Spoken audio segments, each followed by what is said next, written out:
Hello and welcome to weekly podcast of Elite CISOs, where we bring industry leaders to talk to our community members on various cybersecurity topics.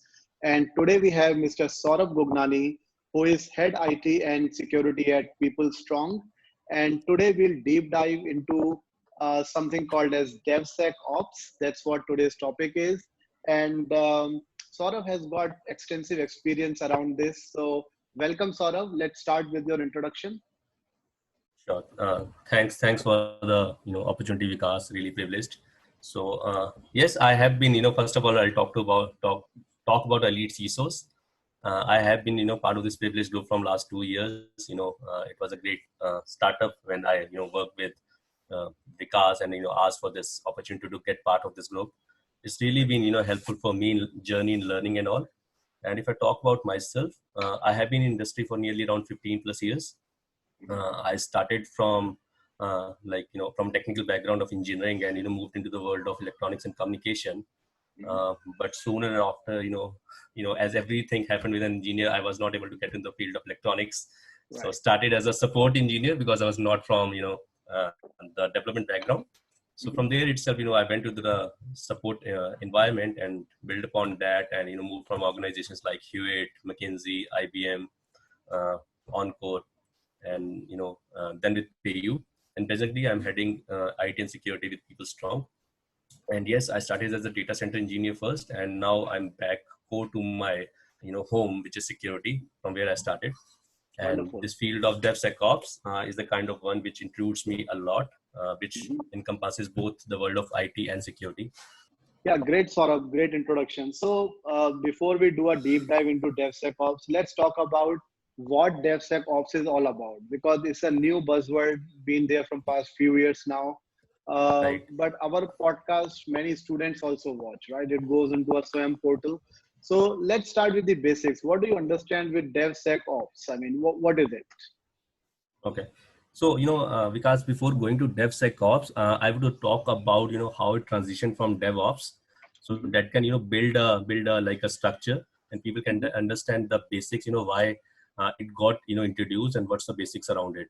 So right. We basically say that, DevOps is a kind of a method where we are establishing a connect or a collaboration between programmers or the system right. admins, because, we know that as a DevOps engineer, my core work should be the interaction of these two fields, because it is his primary objective to take the predictability, efficiency, and the security of the software development to the highest level. So that right. is what, DevOps to me means. And if I talk about, the prior environments, both of these worlds of like a programmer or the system operators, they used to work on silos. And right. that was a major tiff between, happening across, and that led to the slowness. So idea of DevOps was to aim at improving the efficiency by eliminating the boundaries which exist in the organization. Because if I talk about IT itself, IT operations was separate, messaging team was separate, Windows was separate, right. network was separate. So collaborating all these functions was always, aiming at having higher productivity and security. Right. So if I say, like, for any technical specialist who wants to venture into the world of IT right now, DevOps is a key factor, because right. it will help in optimizing time and resources for the better productivity of a person. And now giving you an add-on to what DevSecOps is, which is basically nothing but a further development to the DevOps as a concept, because besides automation, it addresses the issue which is around code quality and reliability. So this is what DevSecOps to me is in this world.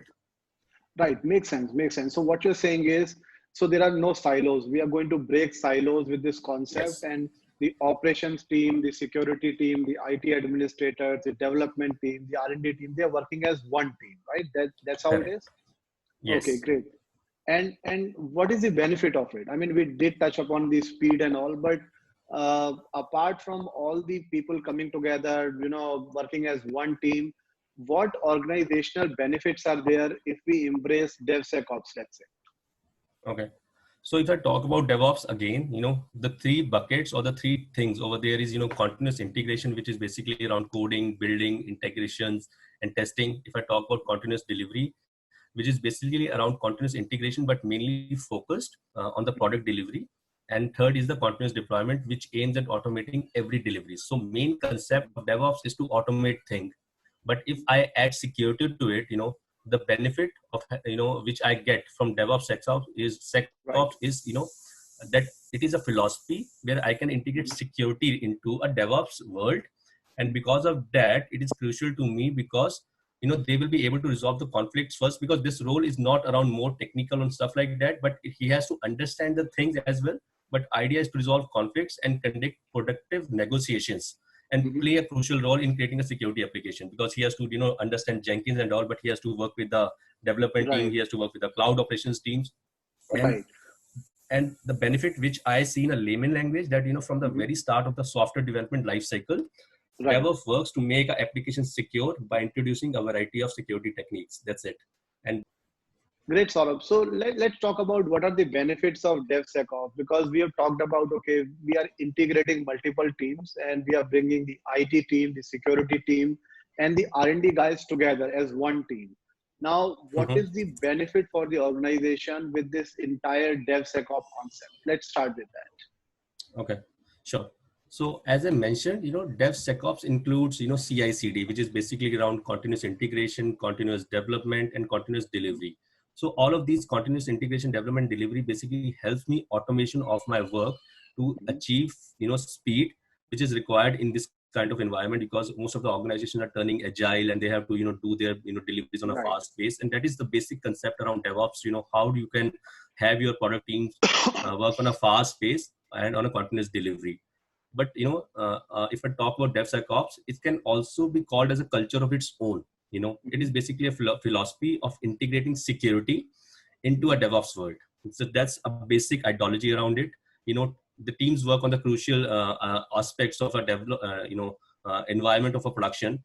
But the basic capability which I foresee for our DevSecOps engineer is to resolve the conflicts and to conduct productive negotiations on the ground to make sure that, whatever is being created is secure and helps in the security applications. So I have a DevSecOps engineer working from the very start of a cycle of a software development life cycle, and that basically helps in the creation of a product which is purely secure. My time to market is pretty fast. I do not have multiple iterations happening in, so it basically relies upon that. So automation in one aspect, and the other aspect is that it helps me include automations of my security audits as well, which is an add-on which I can achieve with this framework of DevSecOps.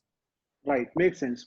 So what you're saying is, traditionally there used to be a SDLC and you get into a testing and a QA phase, where typically before the release of application, you would do a security assessment, right?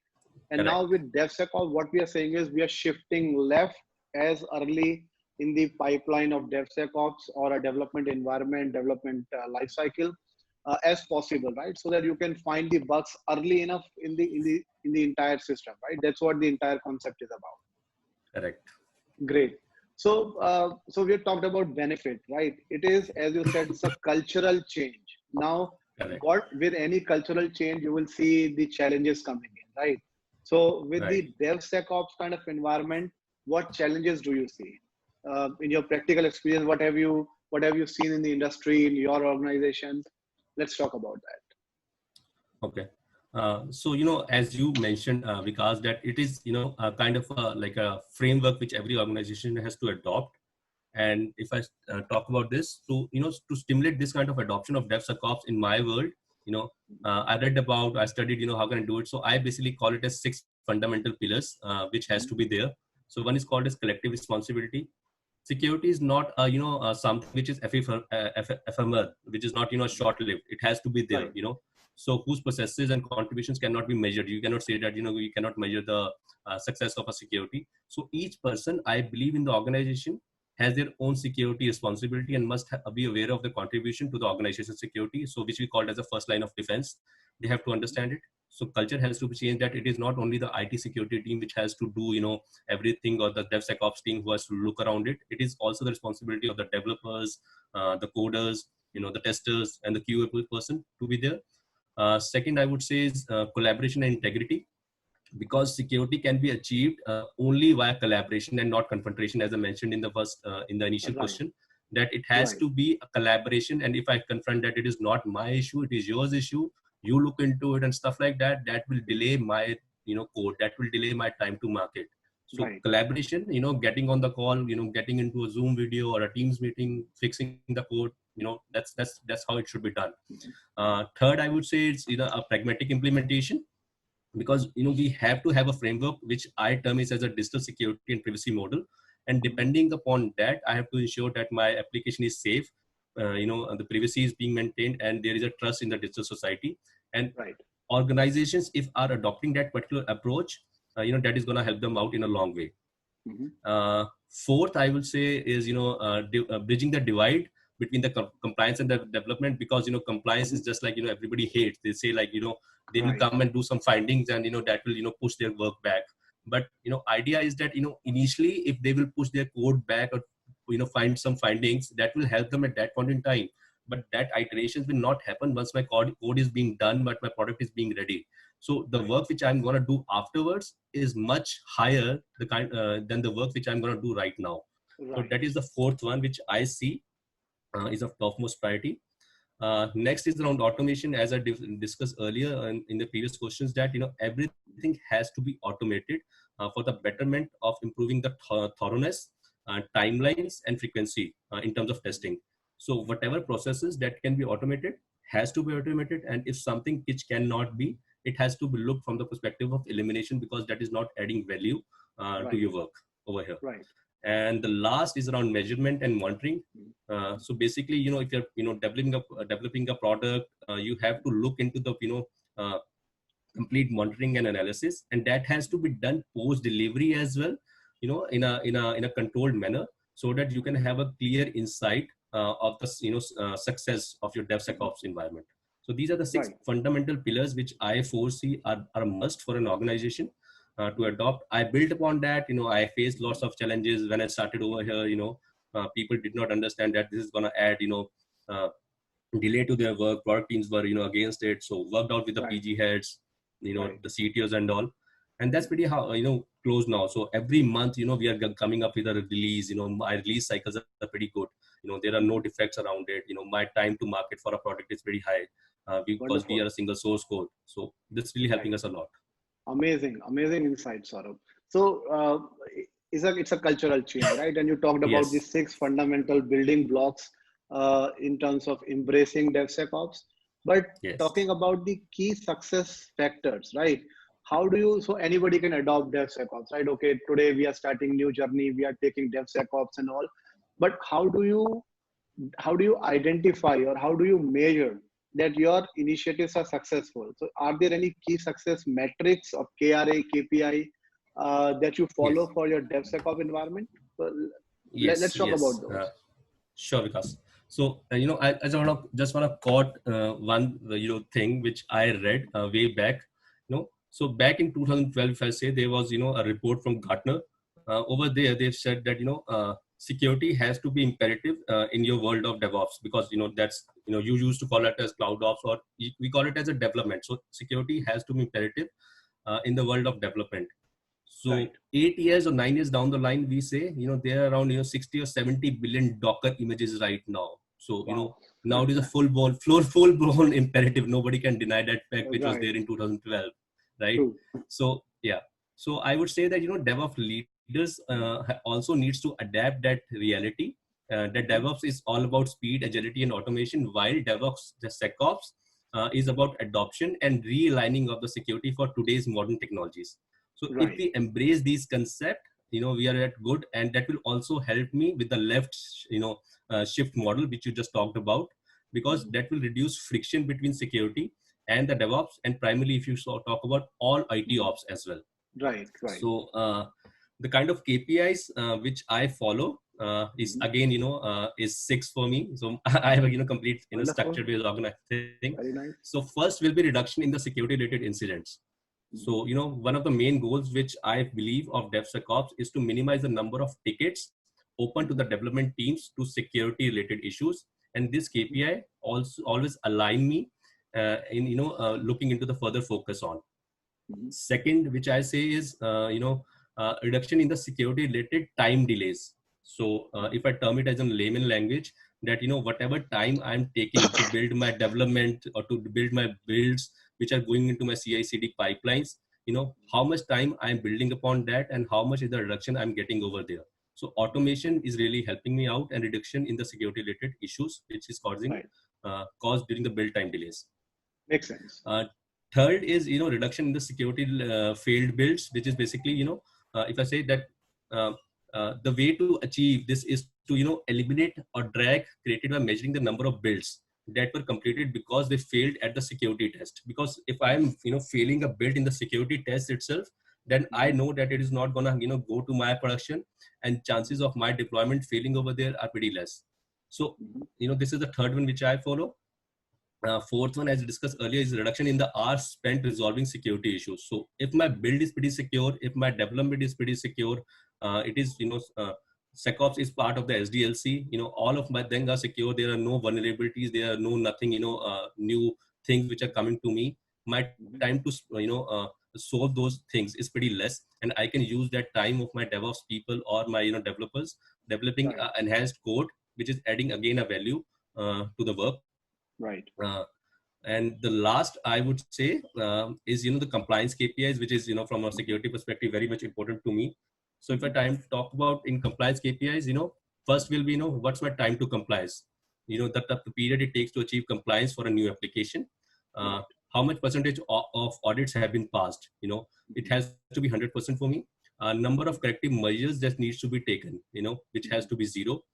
And at some point in time I can say whatever is being built, it has to be secure and it has to be non-repetitive, and that is how it is going to give me the outcoming results. Because if I'm able to do this all fine, my internal audits will be less, my timings time being sent by my IQF team will be less, and that is how my compliance KPIs help me out on this. So these 4 or 5 basic fundas around measuring of my success are really helping me out, mapping that to the product success and the organization success.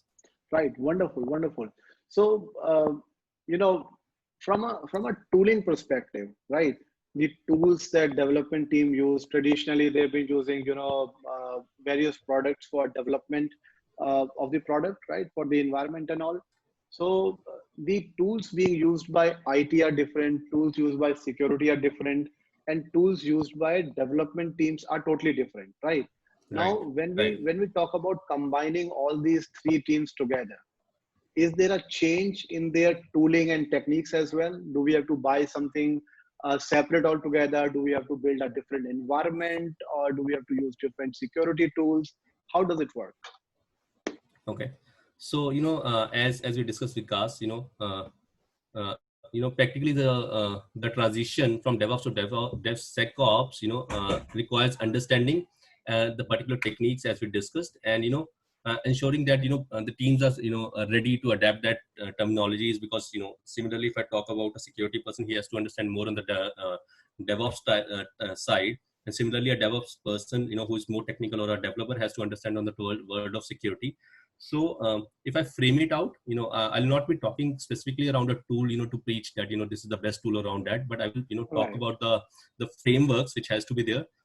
So the first I would say is called as DAST, which is Dynamic Application Security Testing. So as application tools, earlier we used to call it as black box testing. Now dynamic analyzers can identify your program vulnerabilities, which is SQL injection, buffer overflows, and those of like. So building dynamic analyzers into your software development process is one of the steps toward the DevSecOps practice. Moving ahead, second I would call this as RASP, which is runtime application self-protection. This is one of the security technologies used at the runtime.